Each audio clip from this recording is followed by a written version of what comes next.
They are there, but it's as if they weren't. At issue is the money from the Cohesion Fund to help rebuild flood-damaged areas. Andrzej Domański, Finance Minister in Donald Tusk's government, admitted that Poland has not received any additional money for this purpose.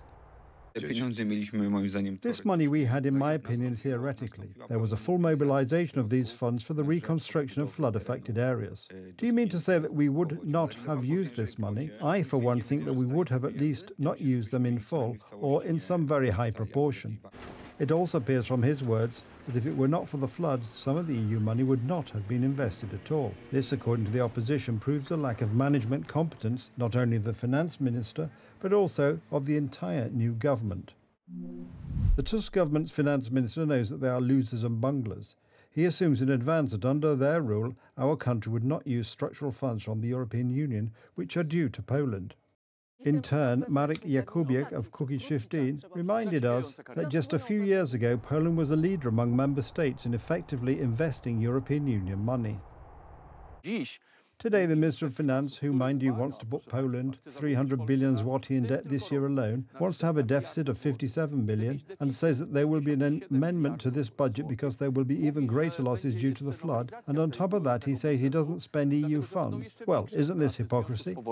Perhaps. But experts also talk about the trap into which the current ruling coalition has fallen, and which itself has been setting for years for the Law and Justice government. This is the result of the opposition being anti the Law and Justice political party, which demanded constant pressure from the European Union, constant sanctions, constant blocking of funds, which of course makes it incredibly difficult to spend these funds. Last week, during a visit to Poland, the head of the European Commission, Ursula von der Leyen, said that Poland would be able to use 5 billion euros, or about 21 billion zloty, for flood relief. An additional 2 billion zloty have been secured by the government.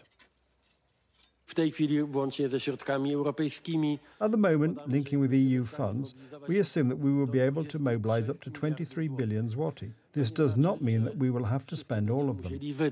However, this amount is nowhere near the calculations of the Ministry of Funds and Regional Policy of Poland. So far, everything indicates that it will be at least several billion lower. We have conducted a comprehensive review of the cohesion funds. We identify that up to 12 billion zloty can be reallocated for reconstruction and resilience. This is much less than the 5 billion euros, or about 21 billion zloty, declared by Ursula von der Leyen. That's not all. Neither von der Leyen nor Donald Tusk mentioned that in the case of EU funds, this is money that has already been allocated for investment in Poland. We were given money that we already have. It's just that we won't be able to spend it, or we won't spend it on the Lubelskie and Pomorskie voivodeships, and we will spend it on the Silesian voivodeship. So this is, so to speak, giving us what we already have on the basis of a simple transfer. The losses caused by the floods will only be able to be accurately estimated once the water has subsided. For now, the government has announced emergency support for those affected, up to 10,000 zloty and up to 200,000 zloty for the reconstruction of damaged buildings, or a subsidy of 2,000 zloty for the purchase of new cash registers for businessmen.